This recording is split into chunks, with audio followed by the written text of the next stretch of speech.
अवधूत चिंतन श्री गुरुदेव दत्त श्री स्वामी समर्थ. बाळा, हा स्वामी संदेश किमान फक्त 2 मिनिटे ऐक. तुझी परिस्थिती, आर्थिक अडचण दूर होईल.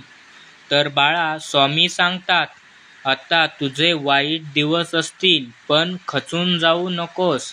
लवकरच तुझे चांगले दिवस येतील. आमचा हा संदेश ऐकत असशील तर लगेच सबस्क्राईबचं बटन दाब व लिही श्री स्वामी समर्थ. आम्ही तुझ्या पाठीशी आहोत.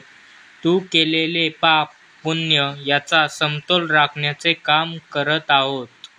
तुमच्या घरचे नुसते आजारी पडत असतील तर त्यांना औषधाची नाही तर भक्तीची गरज आहे. तू पुण्यवान आहेस की हा संदेश पूर्ण ऐकलास. आता लिही कमेंटमध्ये श्री स्वामी समर्थ.